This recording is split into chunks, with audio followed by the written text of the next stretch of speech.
Ibang mooncake yan. Alam nyo ba mga kapatid na pinagdiriwang ng mga Chinese community ang Mid-Autumn Festival o mas kilala bilang Mooncake Festival.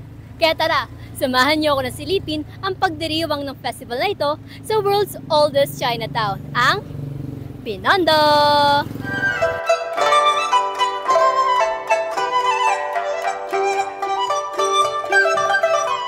Ang Mid-Autumn Festival o ang Mooncake Festival ay pangalawa sa pinakamalaking festival celebration ng mga Chinese. Tinadaos ito sa tuwing sasapit ang ika-15 araw ng ika-8 buwan ng lunar calendar. At ngayong 2024, tumapat ang celebration nito ngayong September 17. Dito sa Binondo, makikita ang pagbati para sa Mooncake Festival.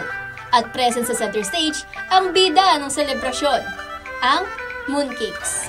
Makain ko kayo ng Oo. Yes, pagka season or occasion niya. Siyempre naman ay bestseller dito sa pinapasokang Ingbitin. Kumain kami ng mooncake. Opo, kumakain naman po ng mooncake. Kapag may nagbibigay ng mga Chinese, pero kung bibili kasi mahal eh. Meron na sana, gusto ko matikman.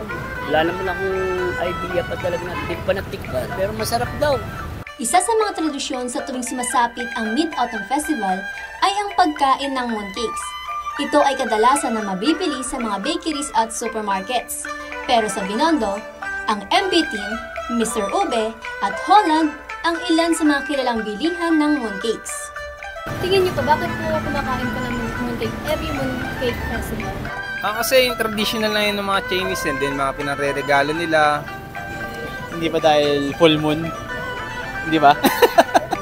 Kaya, ayun lang. Kaya siguro, kinakain yung mooncake pag full moon. Guess lang, wild guess. Panahon ng moon daw. Kapat? Panahon ng moon cake. Bakit may mooncake dito or sa Chinese is because tradition nila yun, and then mas maganda kumain ng mooncake na sabay-sabay sa mga Chinese sa family dahil nag-symbol daw yun ng mas magana sa negosyo or masayang pamumuhay sa mga Chinese. Para yung pasalubong nila, para yung dahil natapos na yung ghost month nila, kumbaga para yung bumalik ulit yung swerte nila, nataboy na nila yung malas, para kumbaga parang panibagong na naman, balik swerte. Kasi si mooncake, yan tradisyon kasi yan sa mga Chinese, so nakiki-tradisyon na lang din tayo, mga Pinoy. Nakilala namin si Nanay Winnie na 30 years na nagtitinda ng mooncakes dito sa 825 Salazar Street, Binondo, Manila. Isa rito si Nanay Winnie kung saan 30 years na siyang nagtitinda ng mooncake. Tara, tikman natin yung mooncakes niya.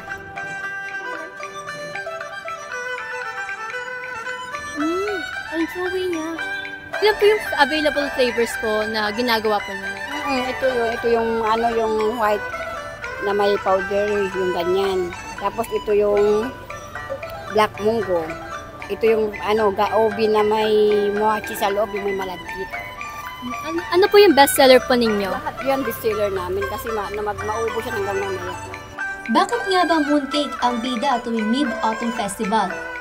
Nagmula ang Mooncake Festival sa isang sikat na Chinese mythology, ang storya ni Chang'e at Huyi, kung saan umakyat si Chang'e sa buwan dahil sa pag-inom niya ng elixir of immortality, habang ang kanyang asawa naman na si Huyi ay naiwan sa lupa. Sa China at sa iba pang bahagi ng Asia ay tinuturing silang original na star-crossed lovers. Ang kanilang kwento ay paulit-ulit ang isalaysay, kaya marami na itong mga bersyon. Pero iisa lang ang mensahe ng storya. Ito ay ang strength of love, power of sacrifice, at longing for eternal unity. Dahil sa pagiging bukas ng mga Pilipino sa iba't ibang mga kultura, naging bahagi na rin ng ating pamumuhay ang pagdiriwang ng mga tradisyon mula sa ibang mga bansa. Ang pagdiriwang ng mga ito ay hindi lamang nagpapakita ng pagiging mapagpatuloy ng mga Pilipino, kundi pati na rin sa ating kakayahan na makisama sa iba't ibang mga tao at mga tradisyon na nadadala dito sa Pilipinas. Para sa iba pang content tulad nito, mag-follow at mag-subscribe lang sa social media pages ng News 5. Ako, si Eunice Cayamo, News 5 Digital.